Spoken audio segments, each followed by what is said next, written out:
Hello friends, कैसे हैं आप। आई होप कि आप सब अच्छे होंगे। जैसे कि आप जानते हैं कि हमने जीके की सीरीज शुरू की हुई है जो आपको बैंक, एसएससी, रेलवे जैसे एग्ज़ाम्स के लिए हेल्पफुल होगी। तो आइए शुरू करते हैं हम आज का टॉपिक। हमने पिछली क्लास में भारतीय राष्ट्रीय आंदोलन के बारे में पढ़ा था और हम 1911 तक पढ़ चुके थे। तो हम अब इससे आगे का शुरू करते हैं। तो चलिए आज की वीडियो शुरू करते हैं। 1911, जैसा कि आप जानते हैं कि 1911 में दिल्ली दरबार लगाया गया और जिसमें जनगण मन पहली बार गाया गया।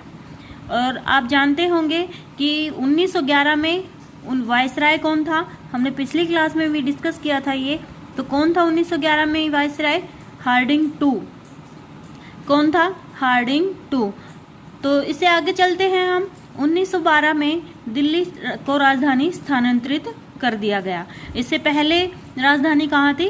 कोलकाता थी। तो वहाँ से इसको ट्रांसफर करके दिल्ली को राजधानी बना दिया गया। 1912 में ही दोस्तों दिल्ली षड्यंत्र केस हुआ। उस टाइम पे वायसराय कौन था? Hardinge two. तो ये दिल्ली षड्यंत्र केस क्या था? इसमें हार्डिंग टू पे बम फेंका गया। हार्डिंग टू कौन था? वायसराय था, अंग्रेजों का वायसराय था जिस पर बम फेंका गया। और इस केस में किसका नाम सामने आता है? मास्टर अमीचंद्र का। किसका नाम आता है? मास्टर अमीचंद्र का। इन्होंने क्या किया? हार्डिंग टू पर बम फेंका और जिसके बदले उन्हें क्या? फांसी की सजा सुनाई गई। तो याद रखना दोस्तों, 1912 में क्या हुआ था? दिल्ली षड्यंत्र केस। तो आगे चलते हैं हम 1913 पे। 1913 पे क्या हुआ? एक पार्टी की स्थापना की गई जिसका नाम था गदर पार्टी। गदर पार्टी की स्थापना में कौन कौन शामिल थे इस पार्टी में? लाला हरदयाल, सोहन सिंह बखाना, भाई परमानंद, हरनाम सिंह और मौलवी बरकत अली। कौन कौन थे? लाला हरदयाल, सोहन सिंह बखाना, भाई परमानंद, हरनाम सिंह और मौलवी बरकत अली। तो दोस्तों आज हम बताते हैं कि गदर पार्टी की स्थापना किसने की थी? किसने की थी? लाला हरदयाल ने। लाला हरदयाल जी गदर पार्टी के क्या थे? प्रधानमंत्री थे। तो क्या आप जानते हैं कि गदर पार्टी के अध्यक्ष कौन थे? गदर पार्टी के अध्यक्ष थे सोहन सिंह बखाना। और इस गदर पार्टी की स्थापना कहाँ पे की गई? San Francisco. ये प्लेस कहाँ पे है? यूएसए में। कहाँ पे की गई? San Francisco. और ये जगह कहाँ पे है? यूएसए में। अब आगे बात करते हैं हम आते हैं 1913 में। 1913 में सॉरी दोस्तों, गदर पार्टी ने क्या किया? गदर पार्टी ने एक अपना न्यूज़पेपर निकाला। ये न्यूज़पेपर कब निकाला गया? गदर पार्टी की स्थापना हुई थी ना, उसी दिन ये न्यूज़पेपर निकाला गया, यानी कि 1 नवंबर 1913 को। इस न्यूज़पेपर का क्या नाम था? इस न्यूज़पेपर का नाम था गदर। अब बात ये आती है कि ये गदर न्यूज़पेपर था जो कौन सी भाषा में था? इसकी भाषा थी उर्दू, अंग्रेजी और गुरुमुखी। कौन सी भाषा थी? उर्दू, अंग्रेजी और गुरुमुखी। और इसकी टैगलाइन क्या थी? अंग्रेजी सरकार का कच्चा चिट्ठा लोगों के सामने लाना था। ठीक है। नेक्स्ट हम पढ़ते हैं 1913 में ही नोबेल पुरस्कार दिया गया था। किसे? रविंद्रनाथ टैगोर को। किसको दिया गया था? रविंद्रनाथ टैगोर को। कौन सा पुरस्कार? नोबेल पुरस्कार। 1914 की बात करते हैं हम। अंग्रेजों ने क्या किया? 1911 की ये जब गदर पार्टी की स्थापना की गई इंडियन के द्वारा यूएसए में जाकर, तो इसका उद्देश्य था कि अंग्रेजों के काले कारनामों के बारे में दुनिया को बताना, ताकि वो उन पर प्रेशर डाल सकें कि आप भारतीयों के साथ ऐसा ना करें। तो अंग्रेज इससे बुरा गए और उन्होंने यूएसए और कनाडा को जोर दे के कहा कि आप भारतीयों की एंट्री अलाउड नहीं करेंगे, वरना इसका अंजाम अच्छा नहीं होगा। लेकिन उसके बाद भी 1914 में गुरदीप सिंह ने कनाडा जाने का डिसीजन लिया।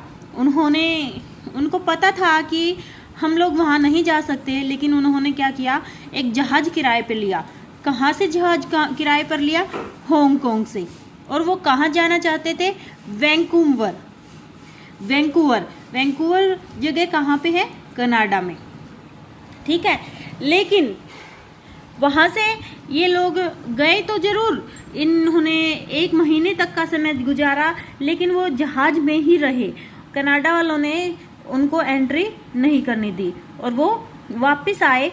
वापस कहाँ पर आए? वो बजबज जगह पे। बजबज जगह कहाँ पे है? कलकत्ता में। वैंकूवर से वो वापस आए करीबन 1 महीने बाद। कहाँ पे? बजबज, यानी कि कोलकाता में। वहाँ पे अंग्रेजों ने इन पर हमला करवाया। 300 के आसपास लोग इस जहाज में थे और अंग्रेजों ने हमला करवा दिया, तो गोलीबारी करवाई, तो जिसमें 25 से 30 लोग मारे गए। और इस हत्याकांड का क्या नाम दिया गया? कामागाटा मारू हत्याकांड। 1914 में ही जो तिलक जी को 1908 में सज़ा दी गई थी 6 साल की, और उन्हें मांडले जेल में भेजा गया था, तो 6 साल बाद यानी कि 1914 में तिलक की सज़ा भी ख़त्म हो गई थी और वो अपनी सज़ा पूरी करके वापस आ गए और उन्होंने कांग्रेस को ज्वाइन कर लिया। उसके बाद 1915 में मुंबई का अधिवेशन हुआ, कांग्रेस का अधिवेशन हुआ मुंबई में, जिसके अध्यक्ष थे सर सत्येंद्र प्रसन्ना सिंह। कौन थे इसके अध्यक्ष? सर सत्येंद्र प्रसन्ना सिंह। कहाँ पे हुआ अधिवेशन? मुंबई में। इसी टाइम पे एनी बेसेंट भी इंडिया में आ गई थी और उन्होंने भारतीयों को होम रूल का विचार दिया। किस चीज़ का विचार दिया? होम रूल का। 1916 में तिलक जी ने मार्च 1916 में होम रूल लीग की स्थापना की। किसने? तिलक जी ने होम रूल लीग की स्थापना की। याद रखना दोस्तों, होम रूल का विचार लेके आई थी एनी बेसेंट, लेकिन तिलक जी ने होम रूल लीग की स्थापना की। और कहाँ पे की इन्होंने स्थापना? पुणे में। पुणे महाराष्ट्र में। पुणे महाराष्ट्र में होम रूल लीग की स्थापना किसने की? तिलक जी ने। कब की? मार्च 1916 में। इसी के साथ साथ ही सितंबर 1916 में एनी बेसेंट ने all India home rule league की स्थापना की। ध्यान दीजिए फ्रेंड्स कि तिलक जी ने पुणे महाराष्ट्र में होम रूल लीग की स्थापना की थी, लेकिन पूरे इंडिया के लिए all India home rule league की स्थापना एनी बेसेंट ने सितंबर 1916 को की थी। इसी में 1916 में ही कांग्रेस का एक और अधिवेशन हुआ, लखनऊ अधिवेशन, जिसके अध्यक्ष कौन थे? AC मजूमदार। तो इस अधिवेशन में क्या हुआ? कांग्रेस और जो मुस्लिम लीग 1907 में अलग अलग हो गए थे, उन्हें इकट्ठा कर दिया गया। वो एक ही पार्टी में मिल गए और इस जो समझौता हुआ उनके बीच, उसको नाम दिया गया लखनऊ पैक्ट। किसका नाम दिया गया? लखनऊ पैक्ट। और इस अधिवेशन के अध्यक्ष कौन थे? AC मजूमदार, यानी कि अंबिका चरण मजूमदार।